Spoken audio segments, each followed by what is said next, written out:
নতুন শিক্ষানীতিৰ অংশ হিচাপে শিৱসাগৰ ছোৱালী কলেজৰ কেইবাগৰাকীও ছাত্ৰী এতিয়া ব্যস্ত হৈ আছে তাঁতৰ শালত।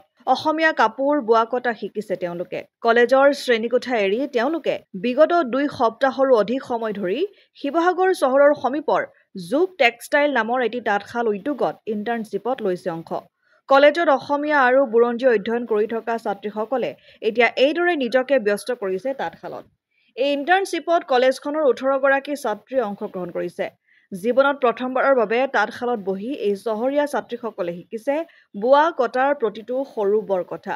যঁতৰ পকোৱা, সূতা লগোৱা, ফুল তোলা, কাপোৰৰ ডিজাইন আৰু উৎপাদন প্ৰক্ৰিয়াৰ প্ৰতিটো কথা শিকিছে এই ছাত্ৰীসকলে।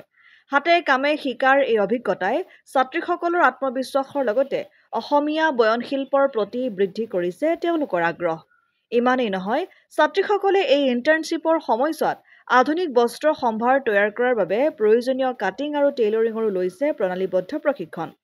এই ব্যৱহাৰিক শিক্ষাই ছাত্ৰীসকলক কেৱল বোৱা কটা শিল্পৰ লগত পৰিচিত কৰাই দিয়া নাই, তেওঁলোকক বৃত্তিমুখী শিক্ষাৰ জগতখনত আগবাঢ়ি যাবলৈ প্ৰদান কৰিছে এক মজবুত আধাৰ।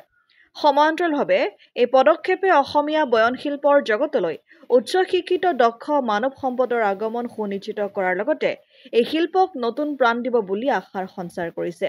নমস্কাৰ, মোৰ নাম শ্ৰীমতী হৃদয় মণ্ডল। মই শিৱসাগৰ ছোৱালী কলেজৰ পৰা আহিছোঁ। ইয়াত আমাৰ ইণ্টাৰ্ণশ্বিপৰ ক্লাছ হৈ আছে। সেই ক্লাছ কৰিবলৈকে এতিয়ালৈকে আমি বেছি বিশেষ একো শিকা নাই, মানে আৰম্ভ কৰিছোঁহে শিকিবলৈ। আমি টেইলাৰিং মানে দৰ্জিৰ যিটো ছেকশ্যন সেইটোত মানে কাপোৰ চিলোৱা এনেকুৱা কাপোৰৰ বিভিন্ন ধৰণৰ হেৰি শিকিবলৈ আহিছোঁ। এমাহৰ কৰ্চ এইটো।